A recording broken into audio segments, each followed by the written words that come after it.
ئەم جلەی لە بەرما جلی کوردی نییە، جلی تورک یان فارسە. ڕەنگە و قسەی منت زۆر بەلاوە سیر بێت، بڵێ بۆتان شێت بووە. روزê لبasê Farsî mübarek. Türk Giyim Günü kutlu olsun.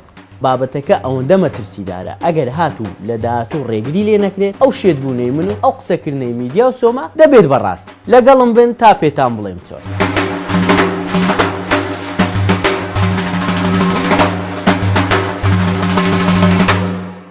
ئەمەی ئێستا دەیبینن کۆلێکشنی دیزاینەرێکی بەناوبانجی تورکە. لەم ماوەی دوایی لە ژێرناوی ئەناتۆلیا دیزاینەکانی نمایش کرد. تەبعەن بە سوودبینین و بەکارهێنانی دیزاینی جلوبەرجی کوردی. و ئەمەشیان کە دەیبینن دیزاینەکانی براندێکی بەناوبانجی فارسە. لە ژێرناوی فارسی دیزاین و جلوبەرگە کوردیەکان لە ڕێگای تۆڕە کۆمەڵایەتیەکان بڵاو دەکاتەوە دەیان فرۆشێت. ئێستا تۆ دڵت بۆ خۆشە بەیانی جلی کوردی لەبەر دەکەی لە ساڵێکدا یەک ڕۆژت بۆ جلەکە دیاری کردووە. ناشتوانی بیپارێزیت. تا ئێستا زانیوتەوە بابەتە چەند کێشەیە ئەو جلوبەرگەی بە سەدان ساڵ بوو پارێزرا بوو ئێستا و خەریکە جیرانە دڵسۆزەکانت لە خۆیانی دەبن هەروەک چەندین مۆرکی تریان لێبردی خەریکەوە جلوبەرگەکەشت لێ دەبن.